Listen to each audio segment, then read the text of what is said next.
प्रिय छात्रों, इस कक्षा में आपका हार्दिक स्वागत है। पिछले कक्षा में आप लोगों ने आग के बारे में विस्तृत जानकारी प्राप्त की। यथा आपने सीखा कि आग क्या है, कितने प्रकार की होती है, इसके शमन के तरीके क्या हैं, कैसे आग को बुझाया जाएगा। इस कक्षा में आप लोगों ने इच्छा प्रकट की है कि आग के संबंधित विभिन्न प्रावधानिक बुझाने के क्या क्या हैं, क्या क्या युक्तियाँ बताई गई हैं। तो इस संदर्भ में आपको विशेष जानकारी दी जा रही है कि आग का जो कारक है वो 3 कारक, जैसे मैंने आपको बताया था कि कार्बन, ऑक्सीजन और ज्वलनांक तापक्रम, इन तीनों के रहने पर ही आग जलेगी, अन्यथा एक भी कारक हटा दिया जाएगा तो आग बुझ जाएगी। तो इस संदर्भ में उन्हीं 3 पर आधारित कारकों पर आधारित ये सारे विनिमय लिखे गए हैं। तो आइए एक एक करके जानकारी प्राप्त करें। ज्वलनशील सामान्य सावधानियां रखनी है ज्वलनशील पदार्थों से संदर्भ में, यानी उसका संग्रह के संदर्भ में।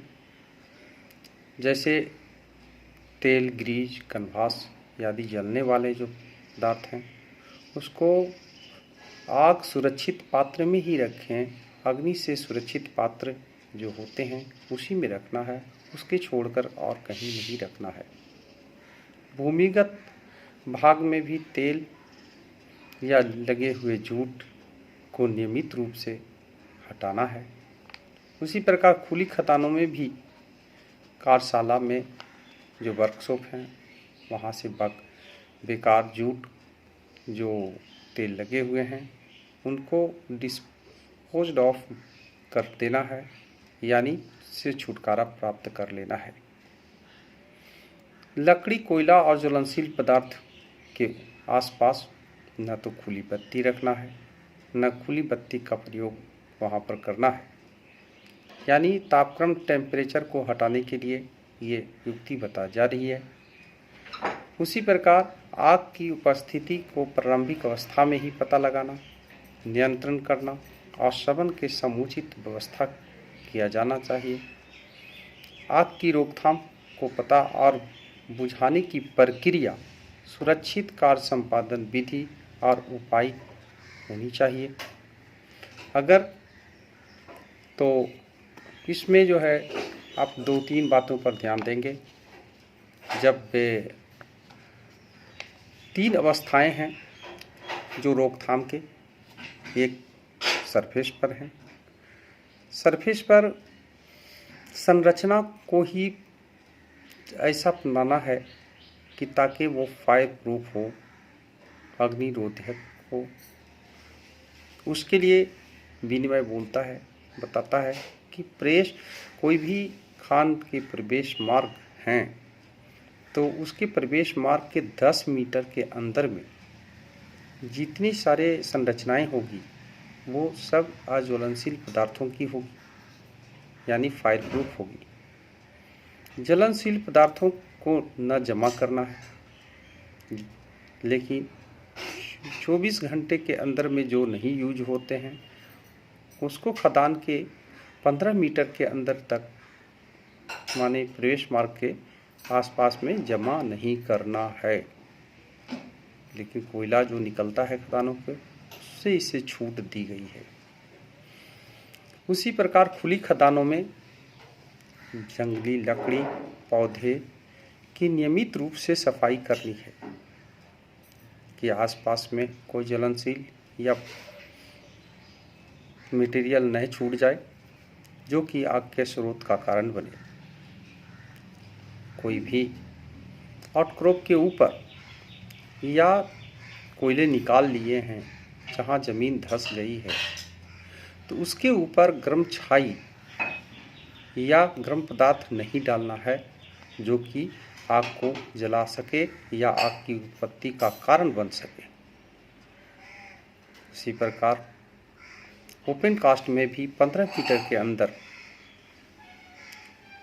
खुली बत्ती का प्रयोग नहीं करना है, न अपने जलाना है, न दूसरे को जलाने देना है।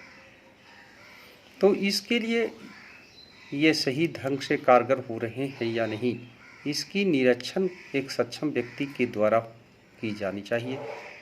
और प्रत्येक वो सारे जो पदार्थ ओपन कास्ट में जो हैं उनका भी जो निरीक्षण का तरीका जो होगा वो पंजीकृत किया जाएगा, लिखा जाएगा, और उसमें उस व्यक्ति के जो जांच पड़ताल करेंगे उनका हस्ताक्षर किया जाएगा। इसी प्रकार की सावधानियां ये सरफेस पर हुई, उसी प्रकार भूमिगत खदानों में भी सावधानियां लेना है। उसमें भी संरचनाओं को अज्वलनशील पदार्थों का ही प्रयोग करके बनाना है। जैसे कि किसी इंजन घर का है या शाफ्ट का है अंदर का, तो वो भी जो आप लाइनिंग कर रहे हैं उसमें प्रयोग कर रहे हैं वो अज्वलनशील पदार्थ, अज्वलित पदार्थों का ही प्रयोग करें। ज्वलनशील पदार्थों का नियमित रूप से, जैसे लकड़ी का टुकड़ा या गुटका या सपोर्ट के लिए जो नीचे से रहती है, वो ऐसा उपाय करें कि पाली के अंत तक वे हमेशा नियमित रूप से बाहर निकाला जाए, यानी नीचे में संग्रह न किया जाए। तो इसमें दूसरी बात है कि कोई भी भूमिगत खदानों में कोई भी व्यक्ति खुली लौ का प्रयोग नहीं करेगा, लेकिन इसमें भूमिगत खदानों में फर्स्ट डिग्री के लिए वेल्डिंग, गैस वेल्डिंग, कटिंग के लिए मैनेजर अगर परमिशन देते हैं, प्रबंधक अगर, तो किया जा सकता है, लेकिन पर्याप्त सावधानियों के बाद।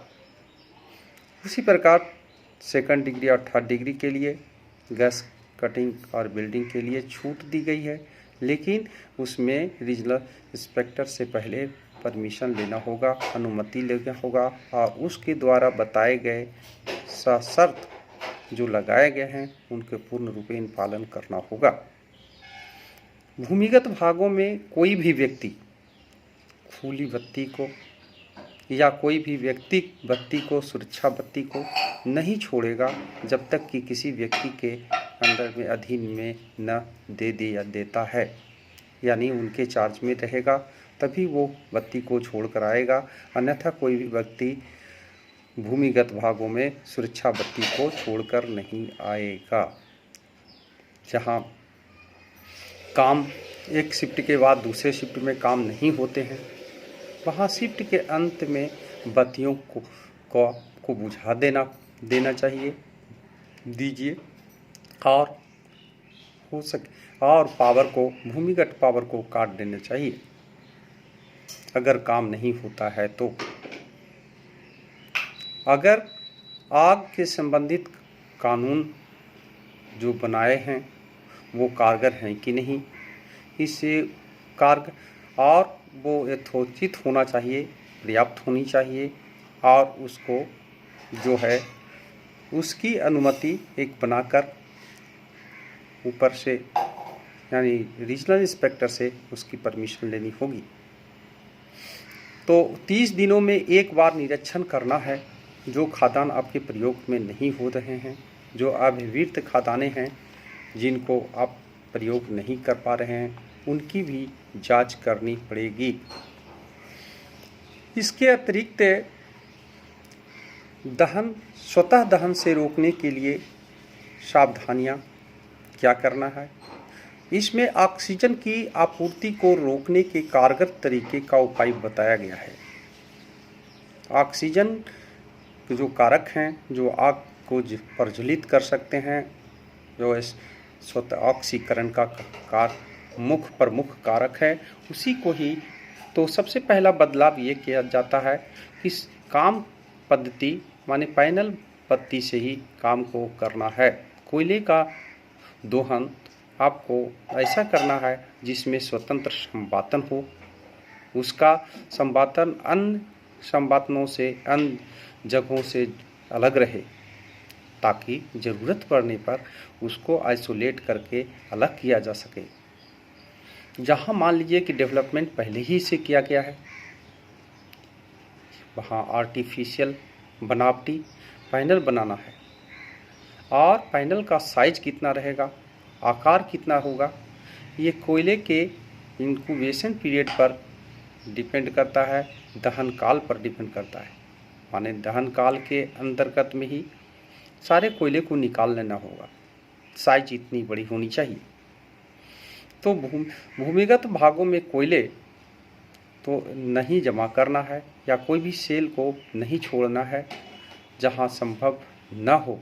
मान लीजिए कि कोयला संपूर्ण निकालना संभव नहीं है, वहाँ क्षेत्र को सील कर देना है, पूर्ण रूपेण बंद कर देना है ताकि हवा अंदर न जा सके और स्पॉन्टेनियस हीटिंग न हो सके।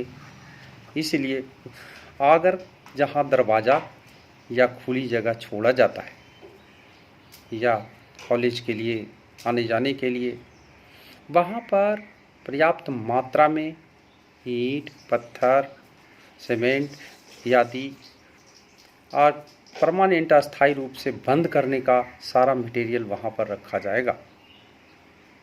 तो फायर डैम का निर्माण किया जाएगा। फायर डैम के निर्माण में कार्बनिक पदार्थों का प्रयोग नहीं किया जाएगा और जो उस जहाँ पर भी गोफ बनता है वैसी पर्याप्त स्टॉपिंग द्वारा उसको आइसोलेट कर दिया जाएगा। सभी स्टॉपिंग को प्लास्टर, जो स्टॉपिंग बनाए जाते हैं फायर, उसको प्लास्टर के द्वारा सीमेंट से प्लास्टर किया जाएगा और चौड़ाई कर दिया जाएगा, वाइट वॉशिंग करके रखा जाएगा ताकि हवा की लीकेज का पता चल सके।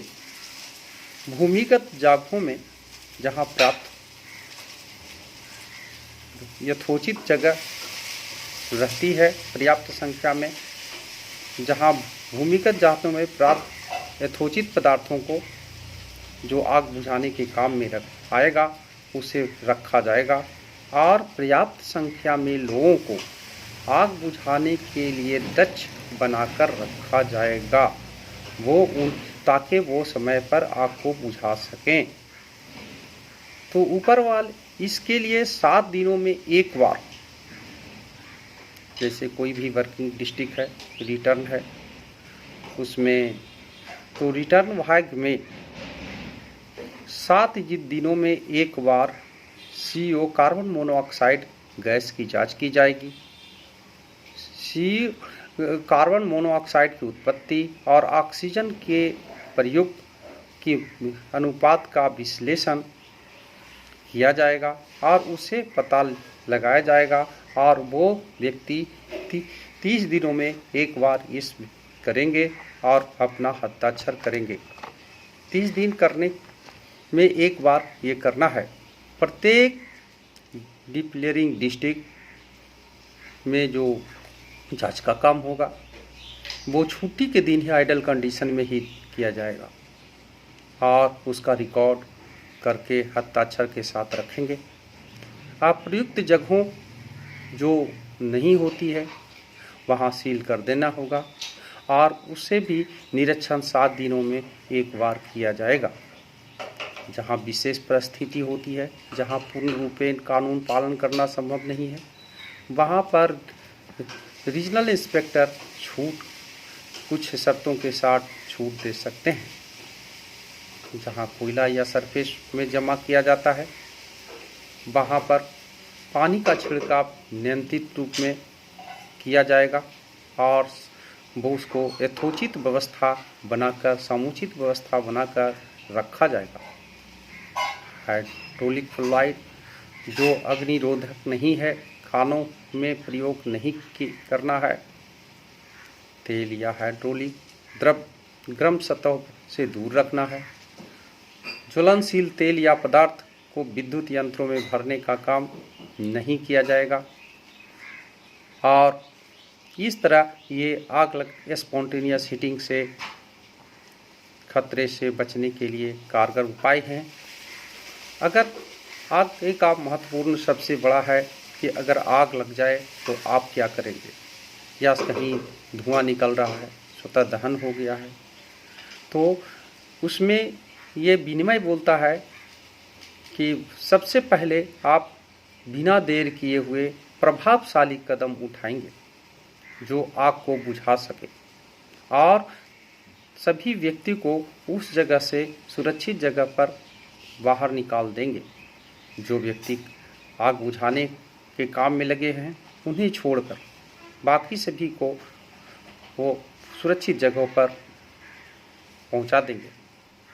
कोई भी व्यक्ति पुनः खदान में प्रवेश नहीं करेगा जब तक कि आग को बुझा नहीं लिया गया है, जगहों को सील नहीं कर दिया गया है और मैनेजर द्वारा उपयुक्त स्थानों को सुरक्षित घोषित न कर दिया गया है। या जांचने के लिए एक जांच रिपोर्ट लिखा जाएगा और सजिल्द खाते में कुछ अंकित किया जाएगा और तारीख के साथ हस्ताक्षर किया जाएगा। सुरक्षा बत्ती से या डायरेक्टर द्वारा अनुमोदित यंत्रों से ही CO गैस की जांच की जाएगी। जब आग का शमन किया जा रहा है, आग के बुझाने का काम किया जा रहा है, तो पूरे समय के लिए एक सक्षम व्यक्ति स्पॉट पर निगरानी में रहेगा। यथोचित सावधानी ली जाएगी जो खतरनाक गैसों और जहर कर सके। तो वहाँ यथोचित संख्या में सेल्फ रेस्क्यूअर, 2 स्मोक हेलमेट और अन्य सुरक्षा ब्रीदिंग अपरेटस रखे जाएंगे। CO डिटेक्टर DGMS द्वारा अनुमोदित होगी। सुरक्षा बत्ती जो कार्बन डाइऑक्साइड और O2 की कमी को, ऑक्सीजन की कमी को दर्शाता है, वो भी अप्रूव्ड टाइप की होगी। प्रत्येक खान का मैनेजर एक ये स्कीम बनाएंगे और इस स्कीम के तहत ये यथोचित अग्नि की व्यवस्था कैसे होगी, आग को गर्मी से रोकने और जांचने नियंत्रण क्या होगा, सुरक्षा के कदम और जांच का देखभाल तथा सुरक्षा व्यवस्था के बारे में विस्तृत रूप से अंकित रहेगी।